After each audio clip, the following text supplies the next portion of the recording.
주간 평안하셨습니까?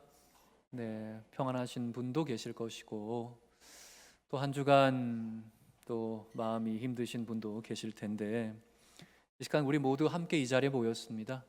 우리가 이 시간 서로 함께 평화를 누리기 원합니다. 함께 덕을 세우기 원합니다. 네, 그럴 때 주님께서 우리 서광을 통해서 귀한 일을 이루실 줄 믿습니다. 우리 그런 마음으로 서로 바라보시면서 오늘도 은혜 많이 받읍시다 하겠습니다. 오늘도 은혜 많이 받읍시다. 고맙습니다. 오늘 말씀 영적 성장의 열망 제목으로 말씀 잠깐 나눌 텐데 이 시간 좀 멀리 계신 분 지난 한 주간도 많이 추웠습니다. 추위를 다 견디고 나오신 분들 귀하다 서로 바라보시면서 한 번 더 인사할 때는 어떻게 하냐면 더 귀한 믿음 되시길 축복합니다. 이렇게 서로 한번 인사하겠습니다.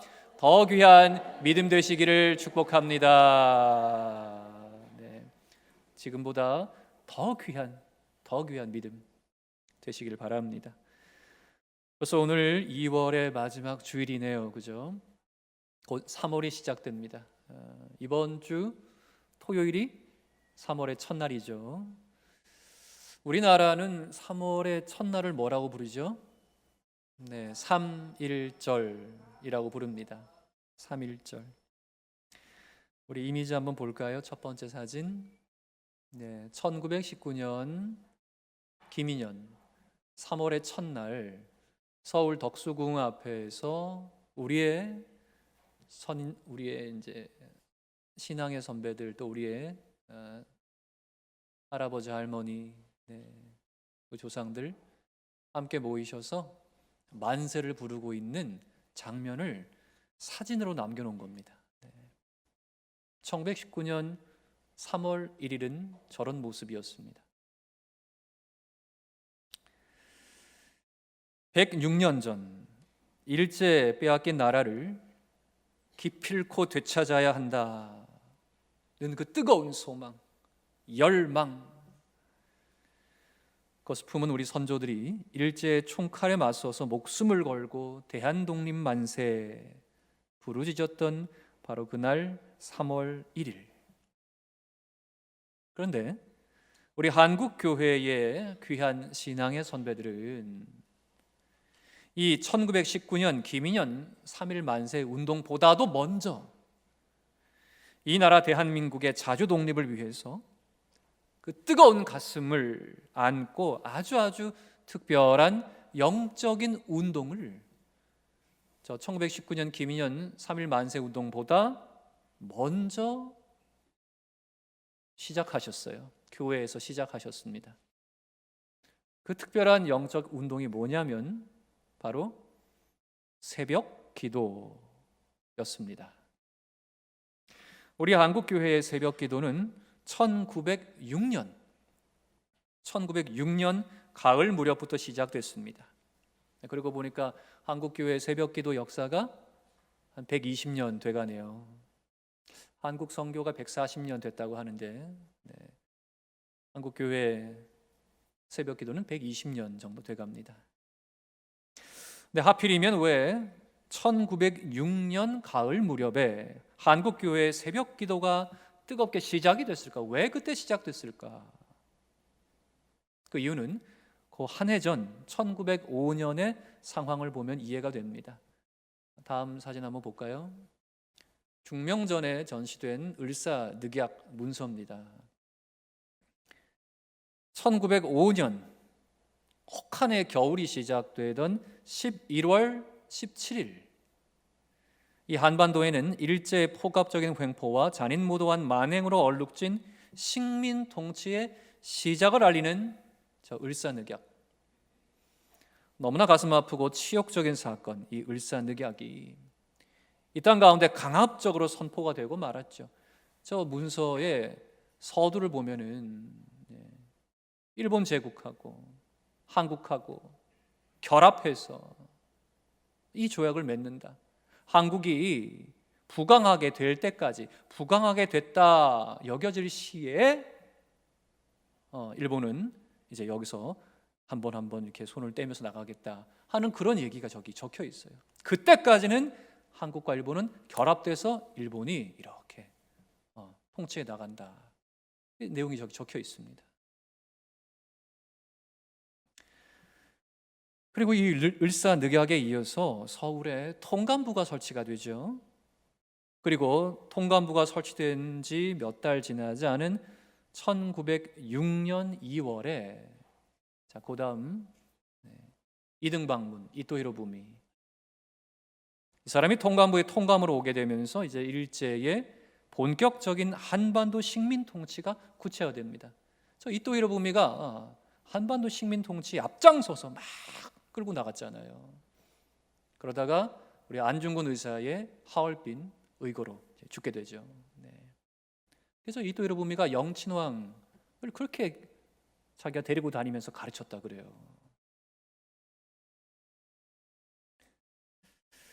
이렇게 일제가 통감부를 통해서 우리의 주권을 점점 무력하게 만들 때 그 1906년 그 가을의 어느 날 이제는 더 이상은 가만히 있을 수 없다라고 생각한 믿음의 사람들이 함께 깨어서 일어나는 참 의미심장한 사건이 있었습니다. 바로 길선주 목사님. 이 길선주 목사님 이분이 나라의 주권 또 우리의 뜨거운 마음 이게 사라지고 있으니까 나라는 주권을 잃어가죠. 교회는 점점 식어가죠. 깊고 차가운 수렁 같은 그 처참한 고통 속으로 점점 더 빠져들어만 가는 우리 나라와 우리 민족이 다시 살 수 있는 유일한 길은 하나님 앞에 꿇어 엎드려 정말 울면서 기도하는 것밖에 없다. 이걸 깨닫고 교회 내에서 뜻을 같이 하는 몇몇 분들과 함께 많지도 않았어요. 몇몇 분들과 함께 하루의 첫 시간인 새벽에 예배당에 모여서 기도하기를 시작했던 겁니다. 길 목사님 저 때는 이제 1906년에는 장로님이셨고 평양 장대원 교회에 한 해 지나 1907년에 이제 목사님이 되시죠. 저번에 이제 출생 연도가 저러니까 1906년에는 30대 후반이었다는 겁니다. 30대의 젊은 장로가 기도해야겠다. 나라와 민족 위해서, 교회 위해서 기도해야겠다. 하나님이 깨우쳐 주신 거죠. 근데 날이 갈수록 그 모이는 숫자가 이상하게 점점 늘어나는 거예요. 50명, 100명, 200명, 300명, 400명, 500명, 수백 명이 예배당에 모여서 막 기도합니다. 새벽에. 그러자 교회는 이렇게 많은 교인들이 공적인 허락 없이 새벽마다 계속 모이는 게 바람직하지 않다 판단해서 당회의 정식 인준을 거쳐서 공식적으로 새벽 기도회라고 명명하자 하는 이 기도 모임을 한국 교회 최초로 시작을 하게 된 겁니다. 가을이 지났습니다. 겨울이 됐습니다.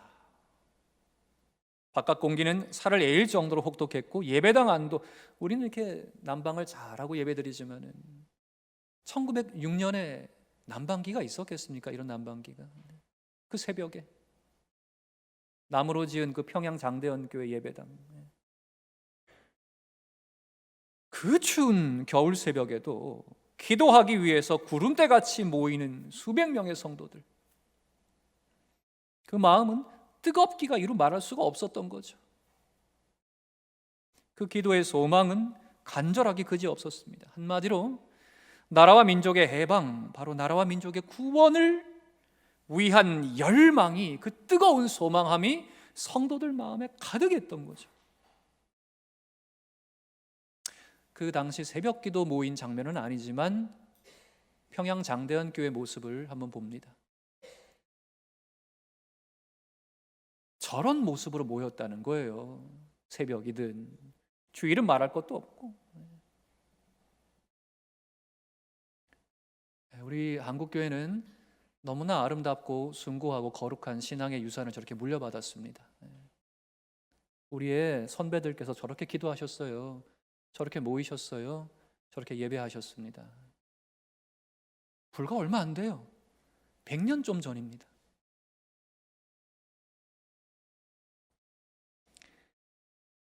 근데 나라와 민족의 해방, 조국 광복은 이 뜨거운 새벽 기도회가 시작된 1906년으로부터 해서 39년, 거의 40년이 지나서야 1945년 8월 15일에 이루어졌죠.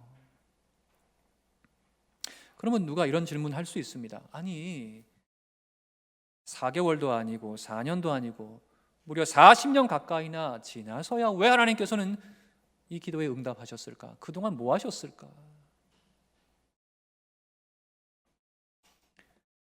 누가 이렇게 질문을 한다면 저는 이런 답을 드리고 싶습니다. 하나님께서는 이 나라와 이 민족의 해방에 앞서서 우리 한국 교회 가운데 반드시 행할 일이 하나 있으셨기 때문에 그러셨다라고 말씀드리고 싶어요. 새벽을 깨워서 기도하는 수많은 성도들의 이 뜨거운 소망은 생각하지도 못했던 귀한 모습을 맞이하게 됩니다. 그게 바로 1907년 새벽 기도가 1906년 가을에 시작됐고 그 다음 해인 1907년 1월 달에 마치 활화산같이 터져나오는 회개의 대부흥 운동을 맞이하게 된 거예요. 상상도 못했던. 한번 다음 이미지 볼까요? 이 내용은 1907년 정월 1907년 첫 달 길선주 당시의 장로님이셨고 이제 그 해 목사 안수 받고 평양 장대현 교회를 담임하시게 되죠. 30대 후반에 이 길선주 목사님이 1,500명의 성도 앞에서 저렇게 많이 모였답니다. 평양 장대현 교회 1월 말씀 사경회 1,500명의 성도 앞에서 맛을 잃은 말라 빠진 성도들아 라는 제목의 말씀을 전하실 때 그 말씀을 듣고 있던 한 장로님이 진술을 한 거예요. 저 내용을 사무엘 마펫 선교사님 평양 장대현 교회 이제 거기서 선교하시던 그 선교사님이 다 듣고 기록해 놓은 겁니다.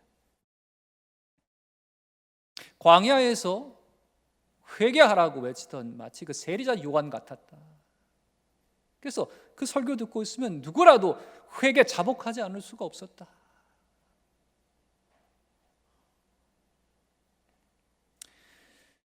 인간의 눈으로 볼 때는 나라와 민족의 회복, 부흥이 제일 시급한 때죠. 1906년, 7년 을사늑약 이루어지고 나라 주권 뺏기고 나라의 회복, 민족의 회복보다 더 중요한 게 어디 있습니까? 이 시기에. 그런데 하나님께서는 그것보다 먼저 할 게 있다. 정말 회복되고 부흥되어야 될 존재는 다름 아닌 기도하는 성도 너 자신이다. 네가 먼저 회복돼야 된다. 먼저 회개해야 된다. 그걸 알려주신 거예요. 이것이 먼저다. 우리가 성경 계속 읽고 있잖아요. 구약의 역사들을 보면 이스라엘 민족이 이 민족의 이방 민족의 타 민족에 막 압제당하고 할 때 막 꿇어 엎드리잖아요. 회개할 때에 주의 역사가 있었거든요. 모든 일에는 순서가 있는 법입니다. 이렇게 새벽 기도의 열망이 철저한 회개를 낳았어요. 길선주 장로님 목사님도 말씀 전하면서 본인도 철저하게 회개했거든요.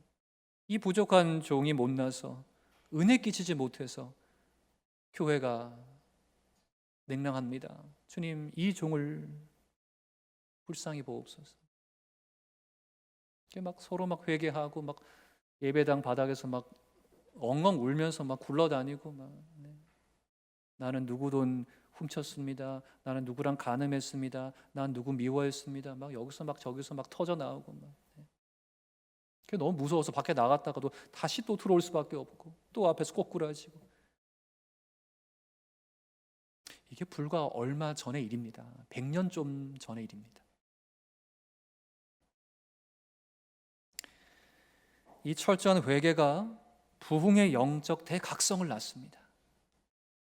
크게 깨닫는, 우리가 죄인이구나, 내가 죄인이구나. 그러고 나서 말씀을 막 파들어가는데요, 그때 전도의 불이 일어나는 거예요. 그래서 100만인 구령 운동이 시작된 겁니다. 우리 전도합시다. 우리 이제 전도합시다. 당시에 평양 시내에 전도받지 아니한 집이 없을 만큼 성도들이 예배하고 말씀 받고 은혜 충만해서 나가서 다 전도하는 거예요. 예수 믿으라고. 그리고 이것이 마침내 민족의 감격적인 해방에 이르는 데까지 큰 영향을 미쳤던 거죠. 성도 여러분, 우린 이렇게 신앙의 선배들이 소유했던 기도에 대한 열망과 그 놀라운 결과를 믿음의 유산으로 받은 사람들입니다. 이게 우리 한국교회의 역사라고요. 이 유산이 우리에게 지금 있다고요. 이제 눈을 돌려서 바로 우리 자신을 생각해 보기 원합니다. 지난날 우리 선배들이 이러했다면 오늘 나는 어떤가?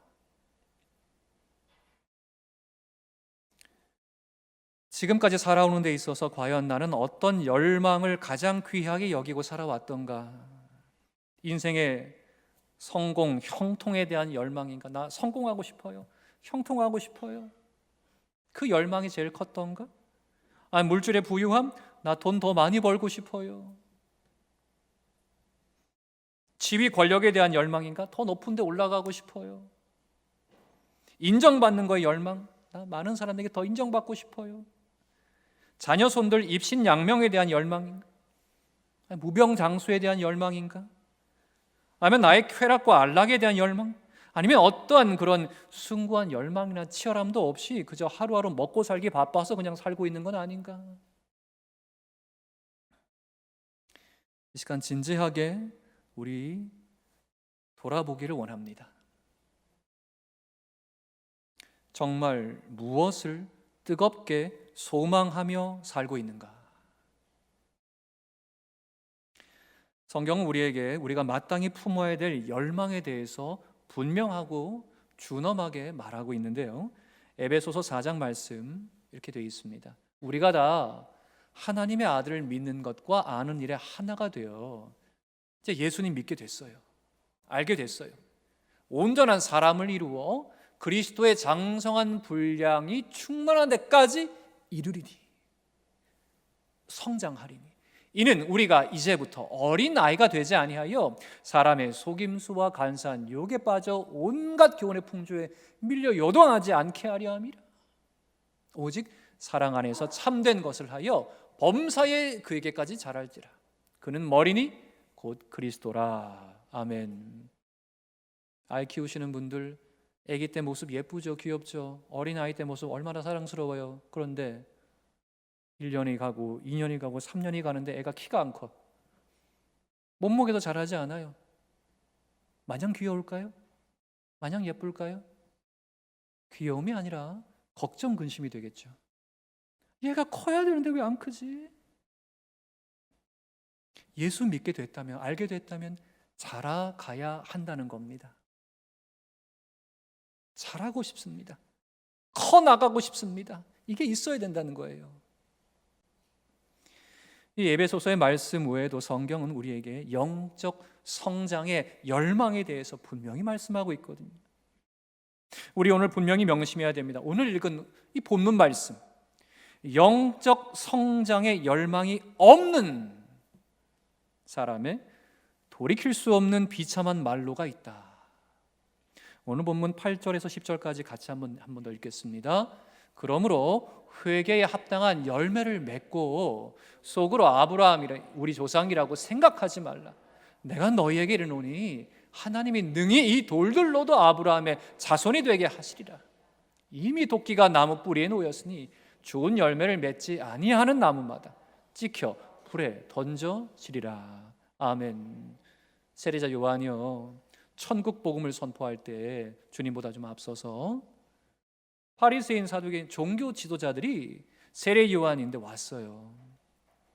세례 요한이 그랬잖아요. 독사의 자식들아, 하면서 너희가 종교 지도자라고 다 알고 있다고, 하나님의 율법을 다 알고 가르친다고 자랑하는데 너희에게는 율법, 말씀에 합당한 열매가 없구나.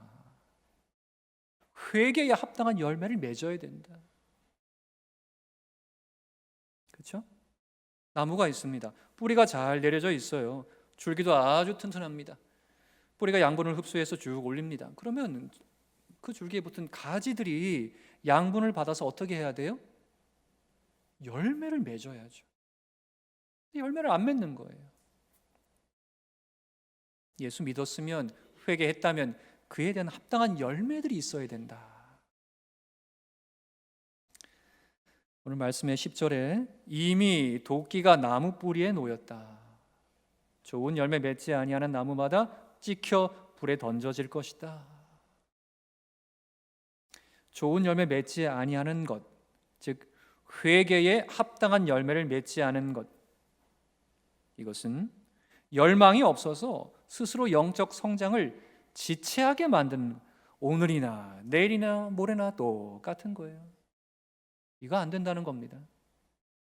영적 성장을 연기하고 영적 성장에 게으른 거, 이거 안 된다는 거예요. 생각조차 하고 싶지 않지만 만일 우리 가운데 이런 일의 주인공이 있다면 이건 실로 돌이킬 수 없는 치명적인 결과로 자기에게 돌아올 겁니다. 구원과 함께 심판 역시 이미 시작되어서 진행되고 있다. 이미 도끼가 나무 뿌리에 놓여 있다. 우리는 꼭 명심해야 됩니다. 우리는 주님께서 부르시는 그 날까지 열망을 가지고 영적 성장을 이루어가야 돼요. 그러하기 위해서 우리는 그 어떤 것보다도 기도 가운데 자기의 내면을 철저하게 성찰해야 됩니다. 기도 가운데에 다고 주세요만 할 것이 아니라 나를 들여다보는 거예요. 성도 여러분, 철저한 내면의 성찰은 다른 말로요, 극기입니다. 극기. 극이 뭡니까? 극복한다, 넘어선다. 자기를 넘어서야 되는 거예요. 우리가 영적 성장을 이루는 데에서 가장 힘든 것은 바로 지금 내 자신의 격정과 육체의 소욕으로부터 탈출하는 거 아니겠어요? 그게 제일 힘들어요. 오늘과는 다른 내일의 나가 돼야 되는데 이게 너무 힘든 거예요. 오늘의 내 말투, 내 생각, 내 행동이 내일의 말투, 생각, 행동과 달라져야 돼요. 내일은 달라져야 돼요. 모레도 달라져야 되고. 이게 너무나 힘듭니다. 하지만 우리가 시도하고 노력한다면 준비된 성령 하나님의 도우시는 은혜를 체험하게 될 겁니다. 왜냐하면 성령 하나님께서는 우리가 이 싸움에서 승리자가 되기를 너무나 바라시는 분이거든요. 그래서 1906년 새벽기도 운동에서 1907년 회개 대각성 운동으로, 그렇게 기도에서 회개로 자신을 이기는 싸움을 성령님께서 도우셨거든요. 성령이 왜 1907년 평양 장대현교회 임하셨느냐? 너를 넘어서게 하기 위해서 내가 임했다 하시는 거예요. 이렇게 우리 마음과 생각을 들여다보는 철저한 내면의 성찰을 통해서 내가 이리도 죄인이구나. 그럼 온유하게 되는 겁니다. 주님 앞에 겸손하게 되고. 마음이 온유한 자로 다듬어져 간다면 우리 모두는 참된 평화의 사람이 되는 거죠. 그럼 교회는 천국이 되는 거예요. 은혜가 넘치는 그런 사람들이 국민이 되면 그 나라는 어떻게 되겠습니까? 하나님이 복 주실 수밖에 없는 거죠. 성도 여러분, 철저한 내면의 성찰, 즉 우리 안에 그 욕심과 싸우면서 성령을 따라서 덕스러운 일을 행하십시다. 그러면 영적 성장은 우리의 겁니다. 성령 하나님의 도우심을 간구하면서 내 자신의 잘못된 습관을 하나씩 마주하고 내 자신의 잘못된 의지를 하나씩 꺾어 나가십시다. 그러면 어느새 나도 모르게 내 주위 사람들에게 평화와 기쁨의 은혜가 충만하게 임하는 것을 보게 될 겁니다. 자신의 뜻을 꺾기 위해서 땀이 땅에 떨어지는 핏방울 같이 되도록 기도하신 분이 계시죠? 우리 예수님. 겟세마네 동산에서 애써 간절히 기도하신 우리 예수 그리스도, 우리 기억하기 원합니다. 내 뜻대로 마옵시고 아버지 뜻대로 하옵소서. 하나님, 십자가 말고는 방법이 없습니까? 하나님은 전지전능하시잖아요. 왜 십자가 말고는 답이 없다 하십니까? 알겠습니다. 이 십자가 제가 지겠습니다. 자신의 뜻을 꺾으시고 아버지의 뜻을 따라가셨잖아요. 자신과 싸움에서 승리하시기를 진실로 열망하셨던 우리 주 예수 그리스도께서 하나님 아버지의 뜻을 쫓아 걸어가실 수 있게 그렇게 되도록 뜨겁게 바라셨고 마침내 온 인류의 죄를 십자가에서 다 담당하셨습니다. 그분으로 인해서 우리에게는 하늘로부터 내려온 참된 평화와 기쁨이 충만하게 된 거죠. 말씀을 정리하겠습니다. 성도 여러분, 기도와 회개 속에 하늘로부터 내려오는 평화와 기쁨을 누리는 영적 성장을 사모하시기 바라요. 오늘도 성령 하나님의 도우심으로 선한 싸움에서 승리하는 우리 모두가 되기를 원합니다.